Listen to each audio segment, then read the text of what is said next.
Shalom Bapak Ibu Guru dan karyawan serta anak-anakku sekalian.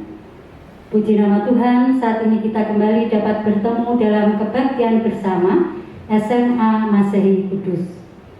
Berkat sukacita terus dilimpahkan Tuhan Yesus Kristus bagi kita semua. Pagi ini kita datang kepada Tuhan, merendahkan hati dan kita mengucap syukur. Kita mau memuji Tuhan dengan segenap hati kita. Kita akan bersama menaikkan pujian saat pagi hari.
Kita akan menyerahkan kebaktian hari ini di dalam doa. Mohon Bu Septi Nur Anggraini untuk memimpin. Mari kita berdoa. Kami ucap syukur Tuhan untuk hari ini. Tuhan, biar Tuhan yang memimpin ibadah pada pagi hari ini. Tuhan memberkati kami semuanya. Tuhan memberkati Bapak Ibu Guru dan karyawan dan juga anak-anak ya Tuhan. Tuhan benar Tuhan, biar kami mau memulai bersama-sama dengan Engkau. Karena Engkaulah Tuhan yang layak ditinggikan. Kami mau memuji dan memuliakan nama-Mu ya Tuhan. Biar Tuhan menyertai ibadah pada hari ini, dari awal sampai akhirnya ya Tuhan. Terima kasih ya Tuhan, di dalam nama Yesus Kristus Tuhan. Amin. Dalam hidup kita, hendaklah terus mempercayai bahwa kita memiliki Allah yang maha besar, hebat, dan berkuasa. Dan selayaknya kita terus menyerukan dan mengagungkan namanya. Kita akan pujikan lagu Serukan Namanya.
kesempatan untuk mendengarkan firman Tuhan. Mari kita siapkan hati kita untuk mendengar sabdanya yang akan disampaikan oleh hambanya Bapak Pendeta Moses. Kita angkat satu pujian, Mengenal.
Kepada Bapak Pendeta Moses dipersilakan. Selamat pagi Ibu Bapak dan anak-anak yang terkasih di dalam Tuhan. Marilah kita bersama berdoa sebelum merenungkan firman Tuhan.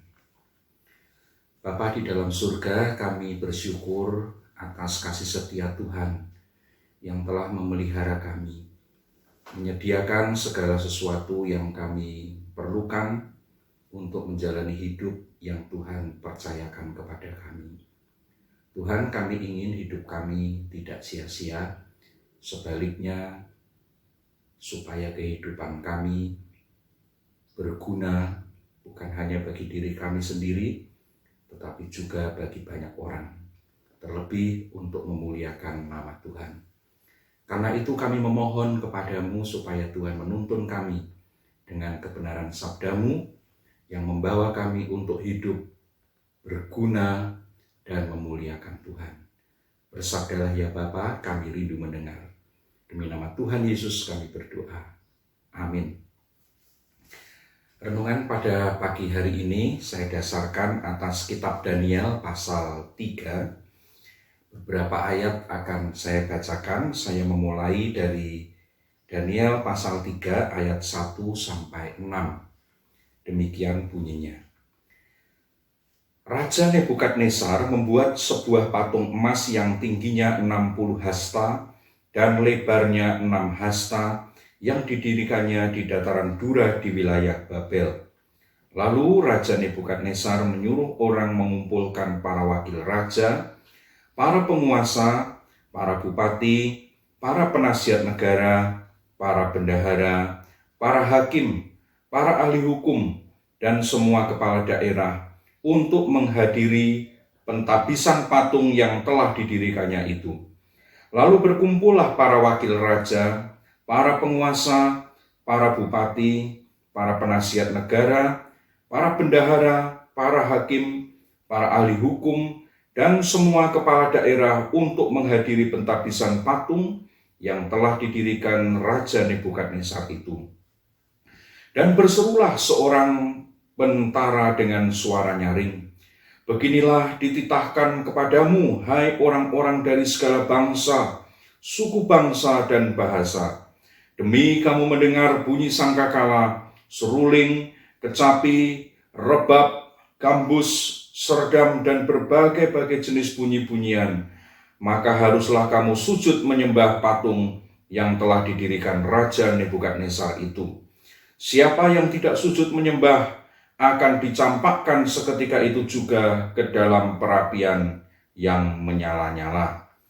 Saya melanjutkan di dalam ayat yang ke-8 sampai 12.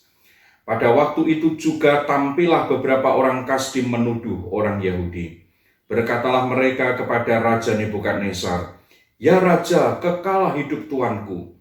Tuanku Raja telah mengeluarkan titah bahwa setiap orang yang mendengar bunyi sangkakala, seruling, kecapi, rebab, gambus, serdam, dan berbagai-bagai jenis bunyi-bunyian harus sujud menyembah patung emas itu, dan bahwa siapa yang tidak sujud menyembah akan dicampakkan ke dalam perapian yang menyala-nyala. Ada beberapa orang Yahudi yang kepada mereka telah Tuanku berikan pemerintahan atas wilayah Babel, yakni Sadrah, Mesah, dan Abednego. Orang-orang ini tidak mengindahkan titah Tuanku, ya Raja. Mereka tidak memuja dewa Tuanku dan tidak menyembah patung emas yang telah Tuanku dirikan." Demikian pembacaan firman Tuhan. Terpujilah nama Tuhan. Ibu, bapak, dan anak-anak yang dikasihi oleh Tuhan, pada bulan November ini kita kembali memperingati satu peristiwa bersejarah pada tanggal 10 November, Hari Pahlawan. Pada masa awal, beberapa saat saja setelah bangsa Indonesia memproklamasikan kemerdekaannya pada tanggal 17 Agustus 1945. Segera setelah itu, terjadilah upaya untuk menggagalkan apa yang telah diproklamasikan oleh bangsa Indonesia, yaitu kemerdekaannya.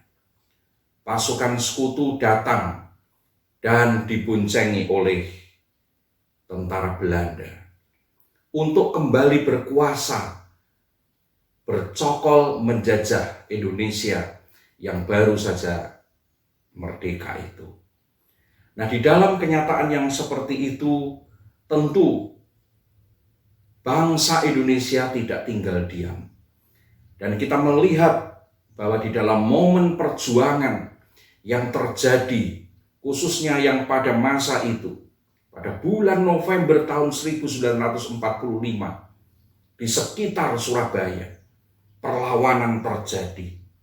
Seruan perjuangan yang sedemikian luar biasa digemakan oleh pidato yang begitu berapi-api dari Bung Tomo. Seruan untuk mengusir penjajah digelorakan dan perlawanan terjadi. Hari itu begitu banyak pahlawan bangsa yang gugur untuk membela kemerdekaan, mempertahankan kemerdekaan negeri kita tercinta Indonesia. Dan oleh karenanya tanggal 10 November itu ditetapkan sebagai Hari Pahlawan. Tujuannya adalah supaya bukan saja sekadar kita mengenang peristiwa itu, tetapi juga supaya kita menghargai jasa para pahlawan yang telah gugur untuk mempertahankan kemerdekaan negeri kita. Tetapi lebih daripada itu tentu saja ada hal yang lebih penting lagi yang terus relevan di dalam kehidupan kita sebagai bangsa Indonesia, yaitu kita meneladan jiwa dan semangat kepahlawanan. Ibu bapak dan anak-anak yang dikasihi Tuhan, pahlawan pengertiannya menurut KBBI adalah orang yang menonjol dalam hal keberanian dan pengorbanannya untuk membela atau menegakkan kebenaran. Juga memiliki pengertian sebagai seorang pejuang yang gagah berani. Nah, kita melihat dalam pengertian ini tentu saja tidaklah harus itu berupa terjun ke medan peperangan. Saat ini tentu kita tidak berada di dalam suasana perang, bukan. Tetapi sesungguhnya jiwa kepahlawanan itu, yaitu jiwa yang berani berkorban untuk membela kebenaran, dapat senantiasa kita lakukan di dalam kehidupan kita. Kita latih untuk tumbuh dan berkembang di dalam jiwa kita. Oleh karena sesungguhnya perjalanan hidup kita di dalam dunia ini adalah perjuangan, bukan? Dan hal yang dikehendaki oleh Tuhan tentu saja berjuang demi tegaknya kebenaran. Nah, oleh karena itu saya mengajak pada saat ini merenungkan bagian firman Tuhan yang tadi saya telah bacakan. Kitab Daniel pasal 3, sebuah kisah yang cukup terkenal saya kira. Tentang 3 orang yang bernama Sadrak, Mesah, dan Abednego, yang pada masa itu menerima kepercayaan sebagai pejabat pemerintahan atas wilayah Babel. Dan pada masa itu mereka yang memiliki kedudukan tinggi, para pejabat dikumpulkan oleh Raja Nebukadnezar. Untuk apa? Untuk melakukan penyembahan kepada patung Raja Nebukadnezar yang telah dibangunnya. Patung itu didirikan di dataran Dura di wilayah Babel. Patung emas yang dikatakan tingginya 60 hasta, lebarnya 6 hasta. Patung yang begitu besar pada masa itu. Tetapi kita melihat apa yang kemudian terjadi. Pada waktu tanda untuk melakukan penyembahan di hari pentabisan patung itu, ternyata Sadrak, Mesah, dan Abednego tidak bersedia untuk turut sujud menyembah kepada patung itu. Oleh karena apa? Oleh karena mereka berpijak kepada kebenaran. Kebenaran yang mereka yakini, yaitu perintah Tuhan. Tuhan memerintahkan mereka supaya tidak ada pada mereka Allah lain di hadapan Tuhan.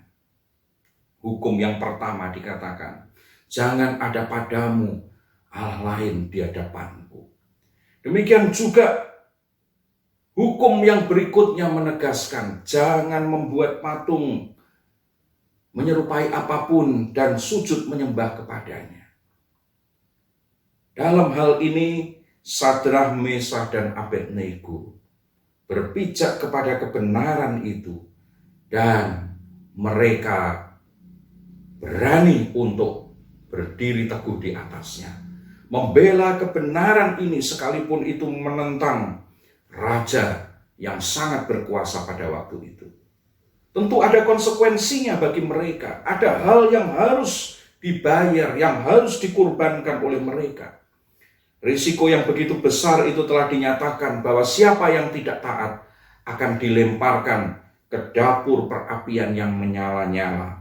Dan demikianlah, karena mereka tetap menolak perintah dari Raja Nebukadnezar itu, mereka kemudian dengan tangan yang terikat dimasukkan atau dilempar ke dalam dapur api yang menyala-nyala. Bahkan bukan hanya itu, tetapi oleh karena marahnya, Raja Nebukadnezar itu memerintahkan supaya apa? Supaya dapur perapian itu dilipat gandakan panasnya, 7 kali lipat lebih panas. Dan kalau kita melihat apa akibatnya, dikatakan di dalam ayat yang ke-20,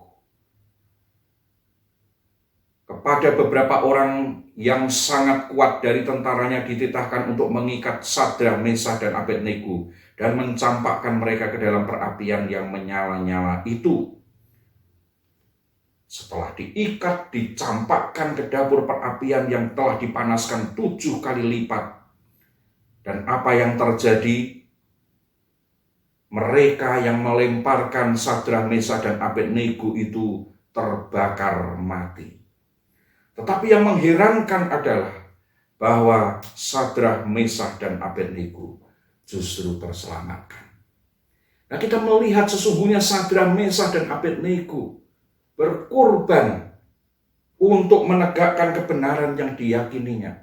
Risikonya adalah kematian, dilemparkan ke dalam dapur api yang menyala-nyala itu, tetapi mereka berdiri teguh di atas kebenaran. Dan Tuhan membela mereka. Nah, sesungguhnya Sadrak, Mesakh, dan Abednego ini adalah orang yang memiliki jiwa pahlawan. Mereka begitu menonjol dalam hal keberanian dan semangat pengorbanannya untuk membela kebenaran.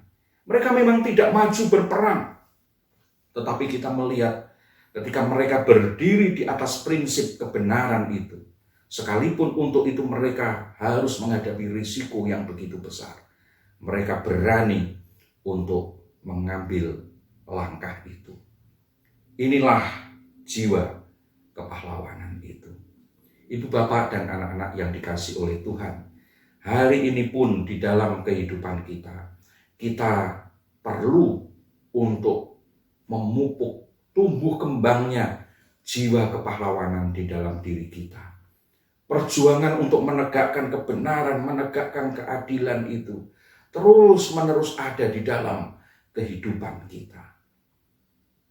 Kita membutuhkan banyak orang yang bersedia berdiri teguh untuk membela kebenaran.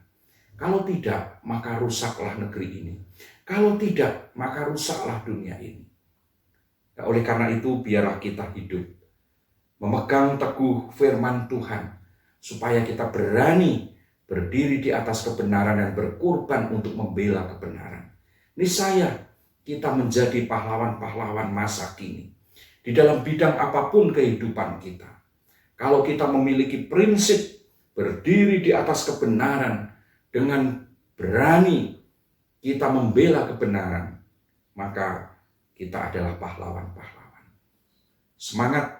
Selamat untuk memperingati Hari Pahlawan 10 November yang akan datang, dengan cara bertekad kuat untuk terus memupuk, menumbuh kembangkan jiwa kepahlawanan, jiwa yang berani dan berkorban untuk membela kebenaran. Terpujilah nama Tuhan. Terima kasih kepada Bapak Pendeta Moses untuk sabda firman-Nya yang terus menguatkan kehidupan kita dan menjadi suluh bagi langkah hidup kita. Kita akan merespon firman Tuhan ini dengan pujian "Dengan Sayap-Mu".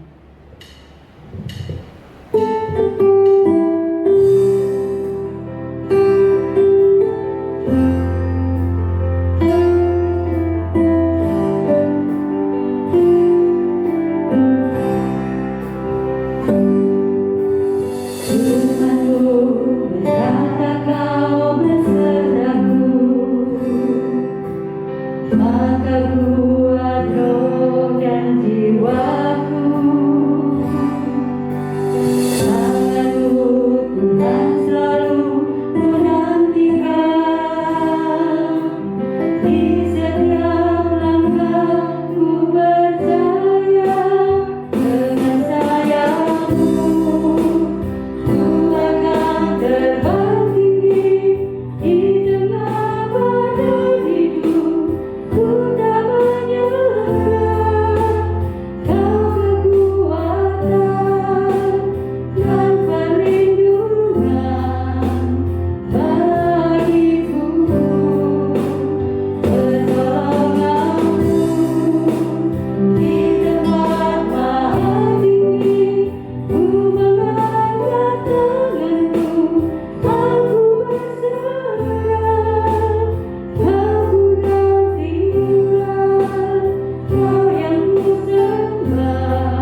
syafaat yang akan dibawakan oleh Ibu Wahyu Tri Nurhayati.